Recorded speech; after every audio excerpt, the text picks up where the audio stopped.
ever heard of that term, change management? Have you ever heard that phrase? Change management. It's a horrible phrase. Not true.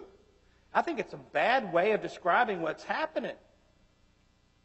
Nobody wants to change, and they certainly don't want their change managed. And that's not what the organization is doing anyway. If the organization, if the people at the top see that this is the next move to make that is going to be good for your organization, it's not change, it's progress. It's progress leadership. It's actually the title of the new book, Think Progress Leadership, Not Change Management. It's odd to consider, but the next move you make in the right direction is progress, no matter where you were before. Right? Divorce is progress to somebody. Right? Oddly enough, downsizing is progress, because the alternative would be worse. It's trippy to consider. Don't just explain the process, but also the progress, the why, how we're going to be more competitive by doing it, how it's going to, in the end, make things better. Don't apologize for change. Inspire progress. The best way that I can kind of explain this in quote form is from the author of The Little Prince. And the author of The Little Prince said, if you want to build a ship, don't drum up people together and assign them tasks and work to collect wood, but rather teach them to long for the endless immensity of the sea. What happens if you teach somebody to long for the endless immensity of the sea? What are they going to want to do? They're going to want to be on the water, right? Right? And then they go, I got to get on a boat. I don't have a boat. I need to build a boat. I don't got nothing to build a boat with. I need to go collect wood. Everybody see that? Versus what? Telling somebody to collect wood. Does that mean they're going to collect wood? No, it just means they know you want them to.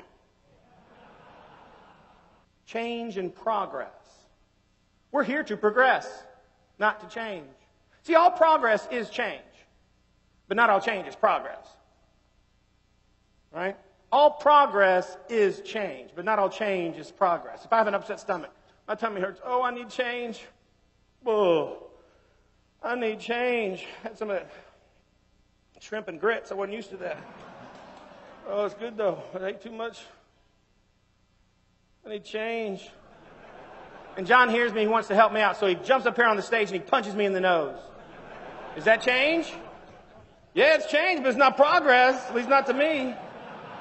Those of you in this room who are single, or if you plan on being single, I don't know your plan.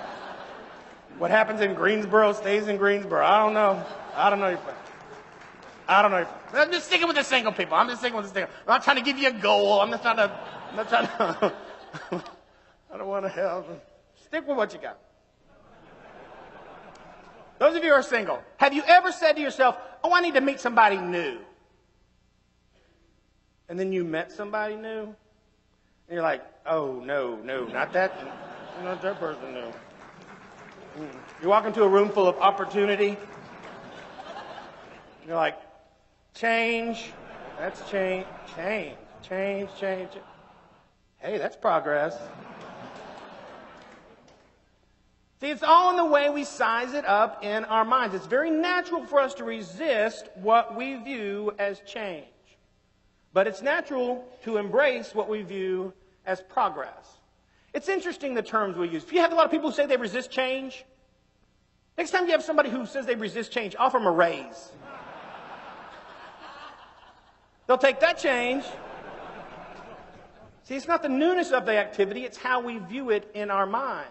And so it's vital that we position our properties, our ideas, our leadership styles, our communication styles, our customer service style, all must be positioned as progress in the minds of those that we wish to propel into positive action.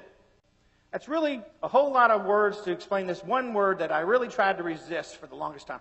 I've been speaking for 48 years, only professionally for 17.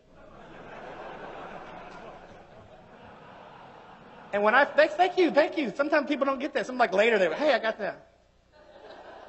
Oh, that's funny. Because that was funny. I like that joke. That's one of my favorite jokes. I'm going to say it again. I've been speaking for 48 years, only professionally for 17.